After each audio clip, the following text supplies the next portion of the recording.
Hello, everybody. My name is Jason Janas. I had a near-death experience, a death, on April 2nd of 2020. But before I really get into that, I want to just give you a little bit of background on who I was as a little kid. I was born in 1970, a time of chaos, I would guess. I grew up religious. I was brought up in a Catholic background from my grandparents. By the time I was 7 or 8, I grew up in an abusive household. I gave up on religion, gave up on God, because clearly he didn't care for me or want me or love me. By the age of 7 or 8, maybe 9, I abandoned God. I abandoned religion. I no longer went, no longer cared, no longer had a relationship with God or Yeshua. You know him as Jesus. All right. So that was my religious background as a little kid, and growing up as a teenager in the 80s. Again, I didn't have or reach out to God until my death. So now we'll fast forward into April 2nd of 2020. The end of March is going on, and I'm having talks at work that this thing is called COVID is going around, and blah blah blah blah blah. By this time I'm 49, and I'm like, typical male, indestructible, nothing's going to happen. I've survived worse, no problem. Well, I come home from work a couple days later, and it was April 2nd, and feeling very tired for the last few days, like really tired. And I'm like waking up with the taste of blood in my mouth, and what's going on? I bite my tongue, so I'm feeling around, nothing. Come home from work, take a shower, do the normal thing, made myself a sandwich, sat down, started watching some TV, took a couple bites, and this is where my dying process started. I opened up my mouth to take another bite of the sandwich, and I coughed, and up came bright red blood. Not dark red, but bright red, pink almost. And it was terrible tasting. And I'm like, what was that? Covered my sandwich, and then came again, and I swallowed. What's going on? And it just didn't stop. I kept coughing, and I filled my plate full of blood. Now I started to panic, and I couldn't breathe. And I got up and I started walking towards the kitchen, and I'm continuing to cough up blood, bright red blood. I start panic. I started trying to FaceTime my ex-wife because she was an RN, a nurse. And I didn't know what else to do. I mean, you don't expect something like this. Now there is no air coming in. And I'm like, and it's like getting very, very, very difficult to breathe. And she finally answered. About the 5th time I called, she finally picked up, and she's like, what do you want? And I tried to speak to her, and blood covered the phone. I coughed up blood all over the place. This is one of the last things I remember until waking up in the hospital is she jumped up, and she called my name, and she said, Jason, panicked. And I said, I think I said, I don't feel good. I said, I'm very tired. And I said, I'm sorry to bother you. It's the last thing I remember. She's like, Jason, if you lay down, you're going to die. I said, I'm tired. I'm very tired. I'm going to go lay down. And again, she said, Jason, if you lie down, you're going to die. And I just put my head down, and that was the end of the conversation. In the back of my head, I was like, wow, why couldn't our marriage be like this? A simple conversation, And the next thing I know, I wake up in the ICU room. It was dark, very dark, pitch dark. I have no idea what day it was, what time it was, what had happened. I have no clue. But I woke up to a myriad of doctors. I had a tube in my throat. I had an IV in the carotid artery over here, stuff up my nose, all the stuff that you would see in a movie, and machines beeping. My hands and feet were strapped to the bed. I couldn't move them more than an eighth of an inch. People just, Jason, Jason, Jason, and I'm like, from the moment my eyes opened, I had turned to the left because my room was big. I had a TV in it, so don't know what to say. Up in the left-hand corner over there, somebody was there up by the ceiling. I couldn't see him, but I feel him as clear as day. And it was a warm, comforting feeling. I couldn't see through the people, but there was somebody standing there. And people are saying, Jason, Jason, do you know where you are? Who's the president? All this stupid stuff. And I really didn't care. I wanted to go to that area over there and be there. It was so comforting. It was just comforting is the best way to describe it. But something was there. Someone was there. And the entire time, the month that I was in there in the hospital, in the ICU room or in the hospital, that presence was there. It never faltered, it never moved, and it never wavered. And I was in such an incredible amount of pain, mind altering pain. I mean, there's no other way to describe it than that the pain was just brutal.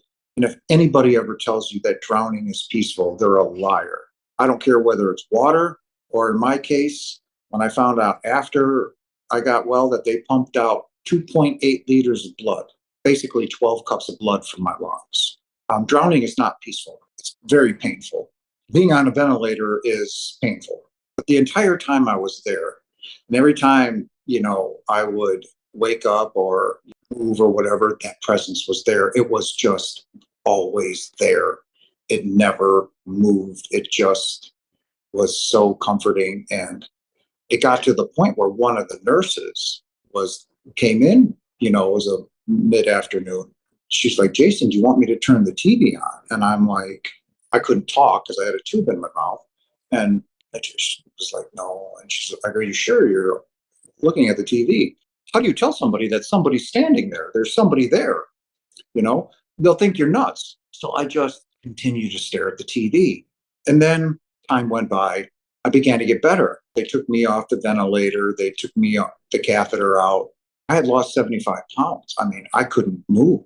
I was so lethargic, and I don't want to use the word dead, but just I had nothing to give anymore, nothing to give. And it was a late afternoon in April. Again, what day it was, I have no clue, none. It was around the clock here, so people are around me all the time. Nobody mentioned any dates or anything. But I was staring at the TV, and there was no one in my room at the time. No one. Late afternoon, probably around 3-ish or 4-ish. And I became overwhelmed. I knew that I was going to die. And with all the mustard I had, I tried to get up on my elbows, and I was shaking uncontrollably. I had no strength, none. And this was the first time I cried out to God since the 70s, for 40 years. And I begged him not to die. Where this came from, it's just the deep knowing that when you're going to die, that this is the end, that, you didn't do shit with your life. I begged him not to die. I said, "God, please." And again, it's the first time I spoke to him, not him.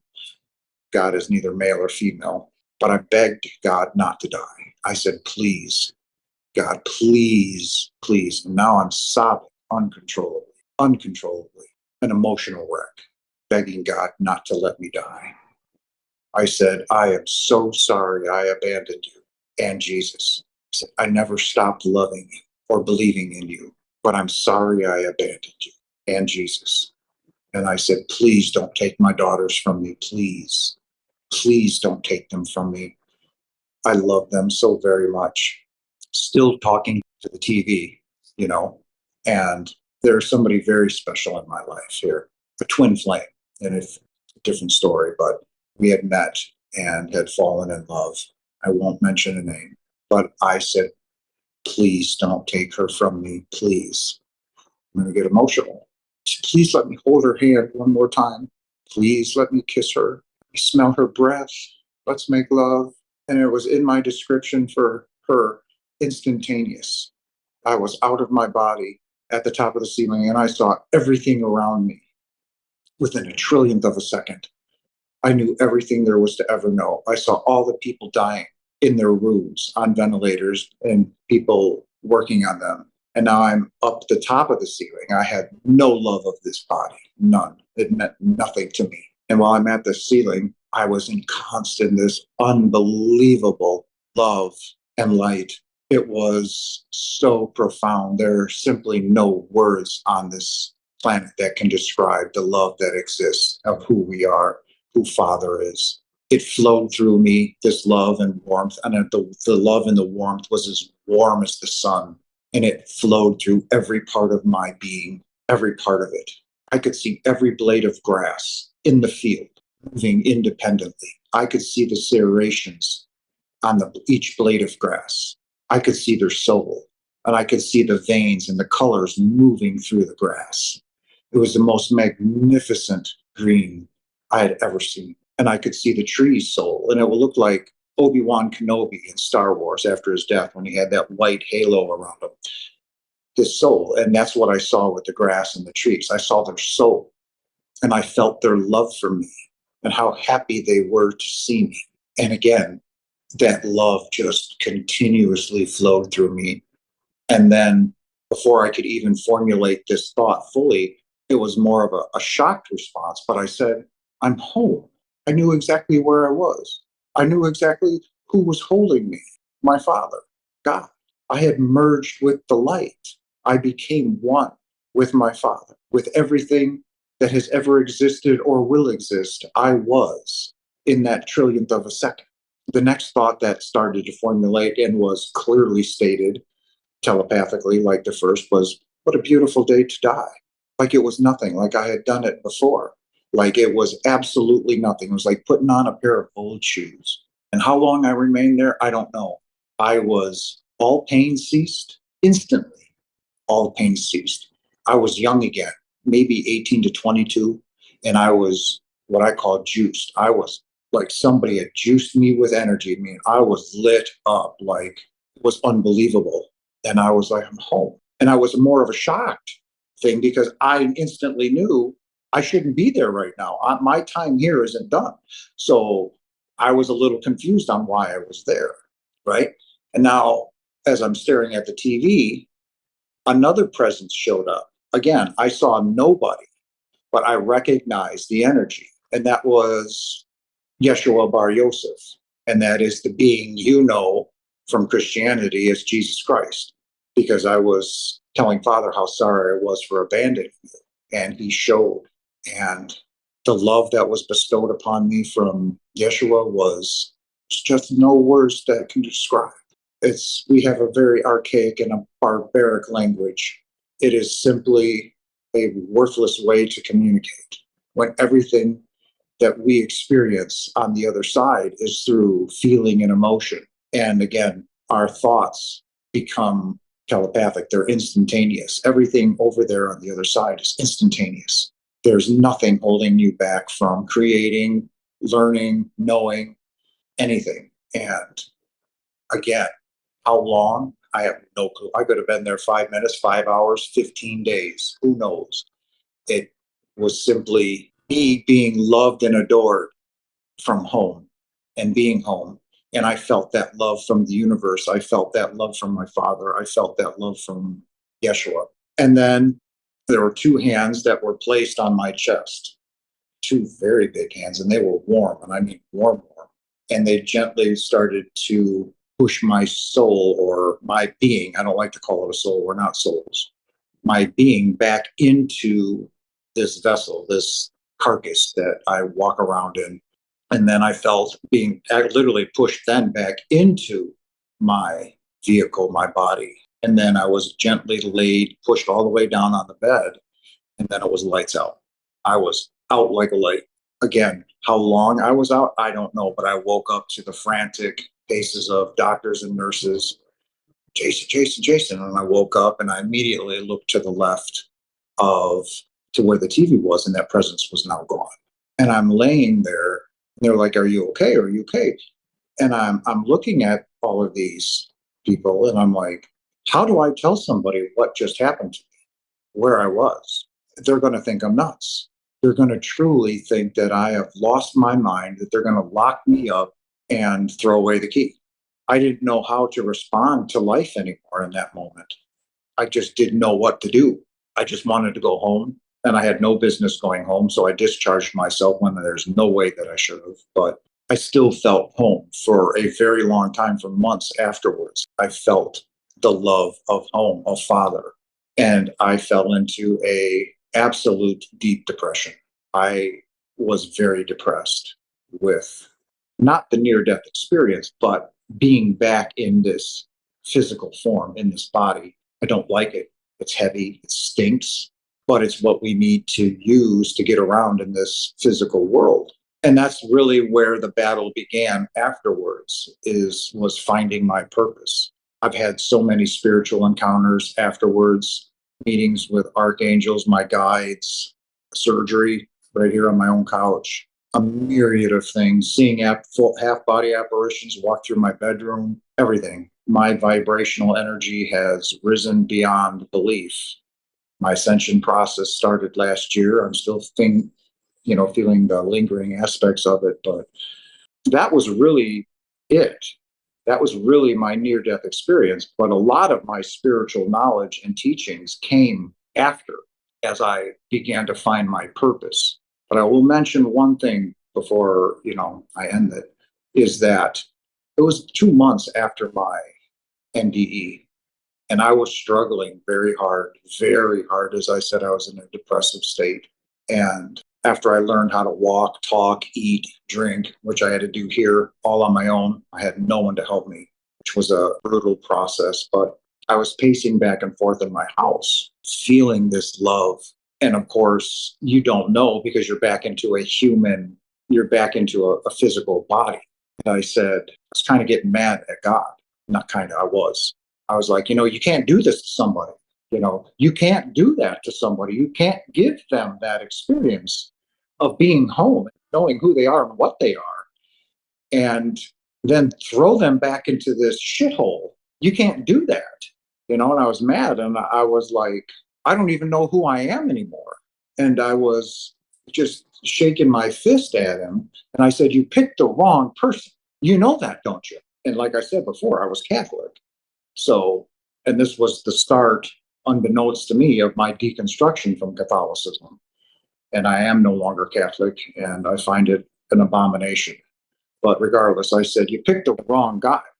I said, you should have picked the Pope, right? You should have picked a bishop, somebody worthy of the love that I experienced from home, from you. And I'm shaking my fist. And the love that I was feeling was still Father. He was talking to me. He was communicating with me, and that I was being loved and adored. I didn't know that at the time. But Father speaks to you through your emotions and your feelings. Again, I didn't know it at the time. And his last ditch effort is what he did here when he spoke to me verbally, like I am speaking to you. And I said it one last time. I said, you picked the wrong person. And then this very authoritative, very loving, but very, I need you to listen, voice was instantly in my head when I said that. And he said, why not? You are my son. And at that moment, I was in my bedroom at the time, at the end of my bed, and I fell to my knees and I raised my arms up like this. And I said, for all that I am you. How the hell I knew how to say that, where that came from, I don't know.